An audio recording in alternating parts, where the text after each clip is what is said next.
Hi everyone, welcome back to another video on the channel. Thank you very much for joining me. My name is Warren Bennett, and as you've probably seen there, we've got Trev mooching around, who's probably going to make an appearance or two. So in this video we've got something called the slingshot. Now the slingshot is where your arms are able to kind of slingshot down the line and produce a little bit more natural speed, a little bit more distance. So if you're struggling with that, if you feel like you're losing a little bit of speed and power and distance, this could be a good video for you. Okay, so I'm just going to get the front camera set up and hopefully wait for the sun to come out, and we'll see you in a bit. Okay, so let's just have a little warm up, just so I can kind of show you a few bits and pieces without being too stiff. Okay, so a slingshot. So it's all about trying to get these arms and hands going down the line and slingshotting the club in your arms down the line. A lot of people who struggle, who lose strike and lose momentum, is they're backing away and coming out and up out the shot and with their arms too close to them. So golfers who create a little bit more natural speed and have a little bit more educated arms, that halfway down or just before the impact position, they're able to release their arms down the line, and obviously the club as well. And this happens obviously very quickly under natural speed, you can't really see it. But golfers who struggle with distance and power and strike, we say, have arm swing that kind of stays too close to them and backs away and lifts up. So we're trying to do the opposite. So I'm going to give you a nice little exercise to do to improve that, hopefully. Now, with all our videos, we all say about slowing down and being able to give us a little bit of awareness time when we do these exercises, and this is no different. So I've got a 7-iron here. You can do it with any club. You can do it into a net. Actually, doing it into a net or practice swings or air balls is always good, because it kind of takes away the result, takes away the need to try and hit a good shot, so you can just focus on body parts and movements. So what you're looking for in a golf swing, you're looking for your arms to be kind of closer to you coming down. So you can see my right arm's kind of quite close to me here. It might be a little bit exaggerated. You're not looking for any width here and then close. You're looking for the opposite. You're looking for the close, to have your arms close to you and the club kind of closer to you, and then you're looking for this extension away. So you're looking for, especially with people who slice the ball, is you're looking for the arms to kind of get thrown down the line here. It's like this slingshot effect. Now, a lot of that happens pre-impact. If you can get in a good position pre-impact, a lot of this happens naturally. A lot of people who are over the top have to cut across and sit back and wait for it. But this is like a chicken and egg. If you sort this bit out post-impact, hopefully pre-impact will get a little bit better as well. Okay, so let's do a few little exercises. So number one, we're just going to stop nice and short halfway down and nice and light, and we're going to really slingshot our arms down the line. You can see my head stays nice and still, bit of kick in with my right knee. Slingshot the club and arms down the line. Obviously this isn't your normal swing, so nice and tight here. I've got my right elbow in, I've kind of waited for it, haven't gone too quickly yet. So I'm just kind of putting a little bit of momentum pump, tiny, and then really slingshot. You can see with the slow motion there. Don't get too sucked in to hit it too far. This is probably only going to go about 50 yards, if that. In, nice and light, slow motion without a practice swing is what I'm doing here. I'm going to allow my right arm and club to kind of release. You can see my wrists are now uncoiling, getting this club back to the ball, and my right arm is now extending. It's straighting, it's away. So if I had like a head cover under my arm, there's gap under my armpits. I'm not keeping it tight. Especially for you people who slice it, it's a really good exercise, this one. So we're only going to go halfway through, remember? So this is only the first little bit of the exercise. Extend. It's a good little exercise to do at home. You don't even need a golf ball. Tiny pump and then extend and kick. You can see there, I've got both my arms nice and straight.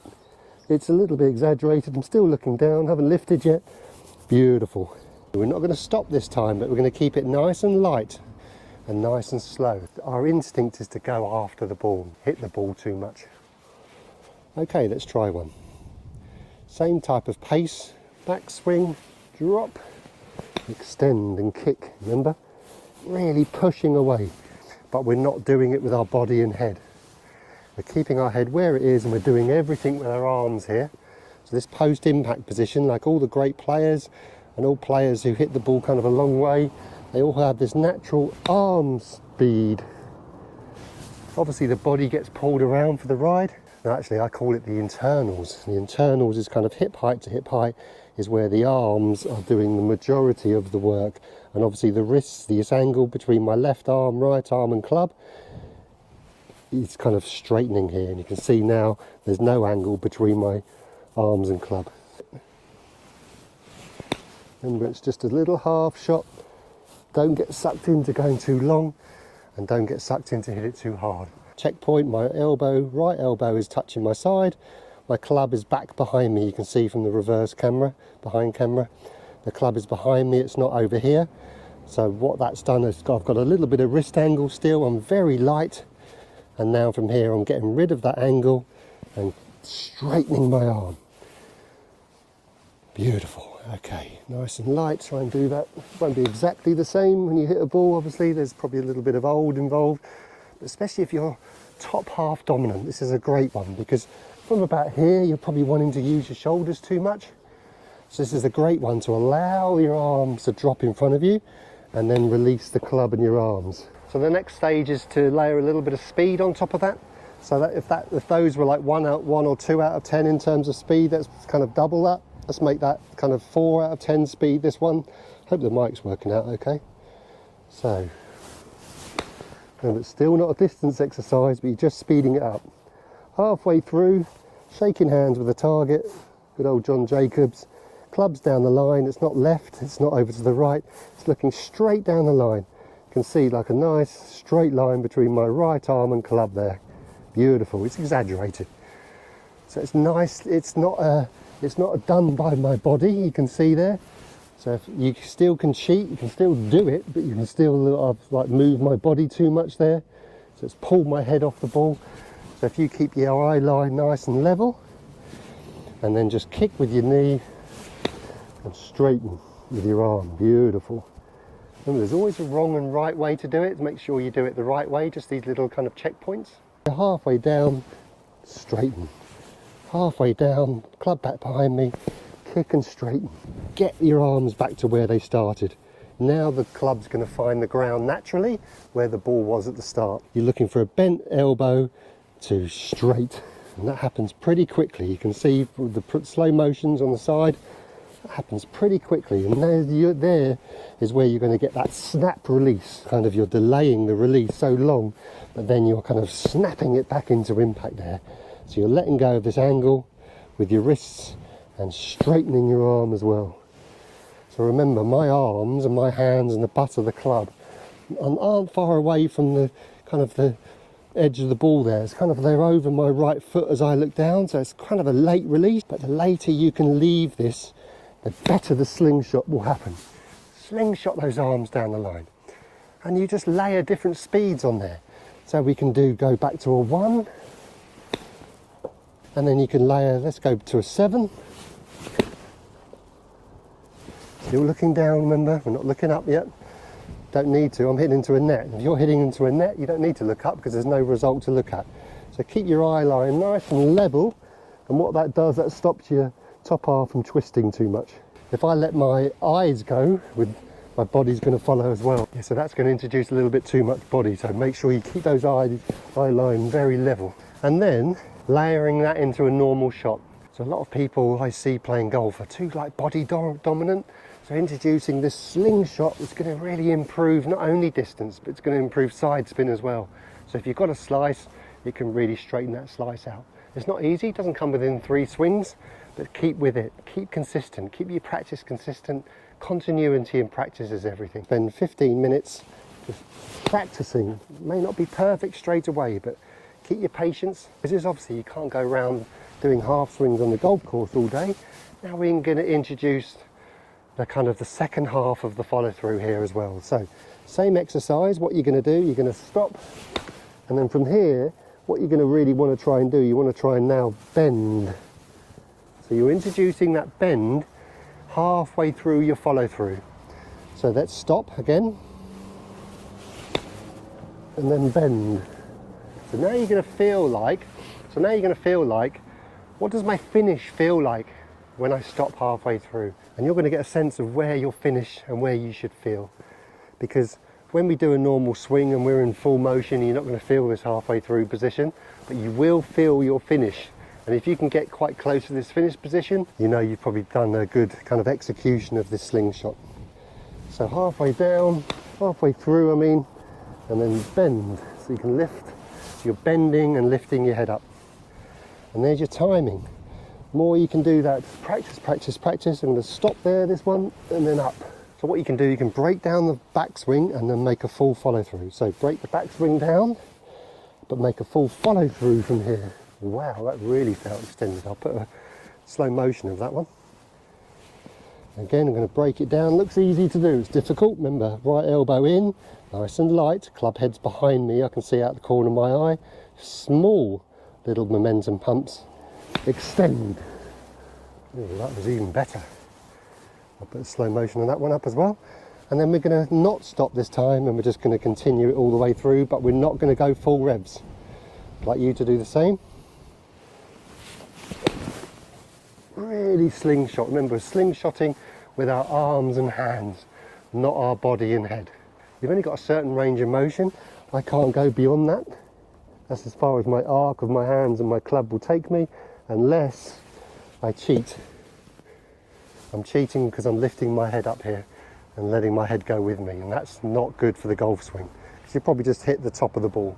Okay, so we're going to do a full swing, a little bit quicker this time. Oh, that was lovely. And you'll get a sense of that, because what you want to do, you want to try and layer some feeling of this. So what you're doing is you're dropping your arm in, straightening it. Dropping your arm in, straightening it. Just like what Ben Hogan said, golf swing's like a sidearm throw in baseball. So what he's showing you, I'll probably show a couple of images of his elbow and his arm in, and then from there it gets extended down the line. Slingshot down the line. So I'll show you the 3 different kind of drill exercises that you can do here. So nice and light, we're going to stop halfway down. You can see my hands are above my right foot there. Club's behind me, which shows I've got some kind of wrist angle. From here, we're going to let this elbow go, straighten up into impact, but with small little momentum pumps halfway through. Nice kick with the leg there, all the way through. I'm still looking down with my head, I'm not lifting it. Club down the line, arm down the line. Look at that line between my right arm and the club shaft. Beautiful. Then from there, we're doing the same as that without stopping. And you can do that under what speed you like. And then from there, what you can do, you can stop halfway down, small momentum pump, and swing all the way through. Really stretch. The secret to this is to not let that head go with you. So it's a real good exercise to educate your arm swing. And the slingshot effect is one of those great ones. So I really encourage you to make that part of your practice routine, especially if you're hitting into a net, and I think every golf club's probably got some nets. But even if you do that practice swing at home as well, you actually don't even need a club. You can just do it without. You kind of feel like your arm is bent to straighten. It's that slingshot effect. So thank you very much, everyone. So I hope the mics picked up the sound a little bit better this time. I know I was having some problems with that, so it's good to kind of hopefully get that fixed. Thank you very much for everyone's support, and thanks very much for all the positive comments. It's been fantastic to read, and I just love doing these videos, and I love being able to hear that there's some improvement being made, because that's why the channel's here. I'm just here to kind of hopefully give you the tools, the knowledge to go out there and play better golf. But to play better golf, you've got to be able to understand what's going on. And the best teacher in the world, I remember Lawrence Farmer saying this to me when I was 13 years old, who's the best teacher in the world? And we all rabbit on saying David Ledbetter, whoever. He said, no, the golf ball. And the golf ball is going to be your friend, and it's being able to learn and being able to understand why that golf ball does what it does. When you're out on the golf course, and it's quite a lonely place, isn't it? We're out there for 4 hours, potentially plus. We need to understand why that ball's doing what it's doing, obviously the strike as well. Okay everyone, so Trev hasn't decided to come out. The sun's trying to come out, but it's been lovely to have you along, and hopefully you enjoyed this video. I think that this channel could be some sort of benefit to you. I'd love to have you along as a subscriber, and if you could press the like button, that would be very much appreciated. Helps a little channel like this to kind of tell YouTube that I'm here, and hopefully it will grow a little bit more. Okay everyone, so I'll bid you farewell now the sun's coming out. Have a great golfing week. Stay healthy on and off the golf course, and we'll see you next time. Cheerio.